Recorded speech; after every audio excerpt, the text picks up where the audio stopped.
Poytaxtimizda Asia Model Festival xalqaro modalar namoyishi bo'lib o'tdi. U 2006-yildan beri Osiyoning 25 dan ortiq mamlakatidagi eng yaxshi modellar, dizaynerlar va stilistlarni birlashtirgan nufuzli tadbir hisoblanadi.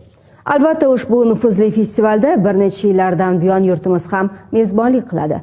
Tadbir doirasida Face of Uzbekistan 2025 tanlovi ham bo'lib o'tdi. Jarayonlardan muxbirimiz xabar qiladi. Face of Uzbekistan O'zbekistonni munosib tarzda ifoda etishga qaratilgan go'zallik va iqtidor tanlovi. Ushbu tanlov bir necha yillardan buyon o'tkazilib kelinadi va Markaziy Osiyodagi eng yirik loyihalardan biri Face of Asia loyihasining milliy bosqichi hisoblanadi. Ta'kidlashimiz o'rinli, mazkur loyiha 30 dan ziyod davlatlarda o'tkaziladi va bir necha soniyalardan so'ng Face of Uzbekistan 2025 ning g'olibi aniqlanadi.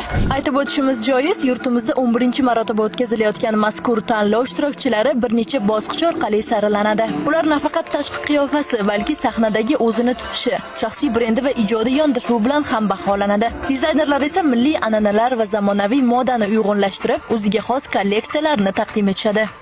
저희들이 O'zbekistonning avvalambor shuni ta'kidlamoqchiman. O'zbekiston Buyuk Ipak yo'li bo'ylab joylashgan qadimiy va boy madaniyatga ega davlatlardan biridir. Gap shundaki, men go'zallik va nafosatning yo'lini aynan Buyuk Ipak yo'li orqali ochishni, shu yo'ldan ilhom olib, uni moda va san'at orqali dunyoga yetkazishni istayman. Shuningdek, o'zbekistonlik modellarning chiqishlari meni chin dildan ilhomlantirdi. Quvonarlisi, ular xalqaro tanlovlarda ham muvaffaqiyatli ishtirok etib, O'zbekiston nomini munosib ravishda tanitib kelmoqda. E'tiborlisi shundaki, tanlovda mashhur Jumong serialining rejissyori va bir necha ijodiy jamoasi a'zolari ishtirok etdi. Ular o'zbek model qizlar orasidan yangi tarixiy kino loyihasi uchun bosh rolni ijro etuvchi aktrisa izlayotganlarni xabar qildilar. Tanlov orqali eng iste'dodli va g'ayratli ishtirokchilar saralandi hamda 2 nafar qiz va 1 nafar o'g'il ishtirokchi g'olib deb topildi. Ushbu tanlov orqali yurtimiz yoshlari nafaqat o'zining tashqi go'zalligi, balki ichki dunyosi, madaniy saviyasi va ijodiy tafakkuri bilan ajralib chiqmoqda. Ertaga esa Seul, Tokio, Parij kabi moda markazlarida ham O'zbekiston nomini tanitishadi.